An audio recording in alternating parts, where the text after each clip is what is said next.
अमेरिकेचा शेजारील देश मेक्सिकोनं भारत आणि आशियामधील अनेक देशांमधून येणाऱ्या वस्तूंवर 50% आयात शुल्क लावलेला आहे। जो देश स्वतः अमेरिकेचे राष्ट्राध्यक्ष डोनाल्ड ट्रम्प यांच्या टॅरिफचा बळी ठरलाय, तोच देश दुसऱ्या विकसनशील देशांवर टॅरिफ का लावतोय असा प्रश्न अनेकांना पडलेला आहे।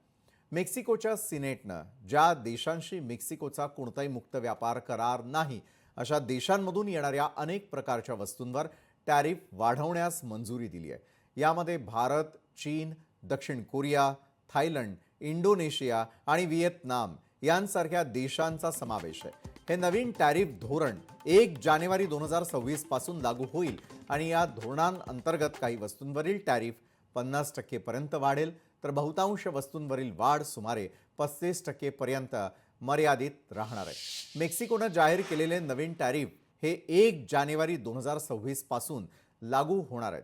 हे टॅरिफ कार, धातू, कपडे आणि इतर घरगुती वस्तूंवरती लागू होतील। मेक्सिकोनं आशियाई देशांवरती 5 ते 50% टॅरिफ लागू केलेलं आहे। यामध्ये आशियाई देशांमधून मेक्सिकोला पाठवल्या जाणाऱ्या सुमारे 1400 वस्तूंचा समावेश आहे। या मेक्सिकन शुल्कामुळे व्यावसायिक हितसंबंधांना मोठा फटका बसेल असं चीननं म्हटलेलं आहे। मेक्सिको सध्या अमेरिकेशी व्यापार करारात गुंतलेला आहे। अमेरिकेचे अध्यक्ष डोनाल्ड ट्रम्प यांनी मेक्सिकन निर्यातीवरती मोठ्या प्रमाणावरती टॅरिफ लावण्याचा इशारा दिलेला होता।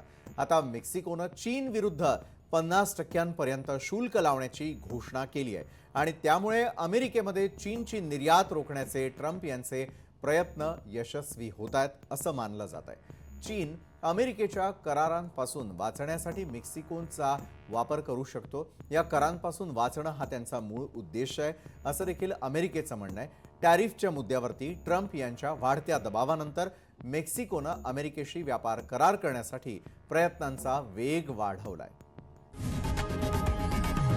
लोकशाही मराठी ऐका, पहा, जागरूक रहा।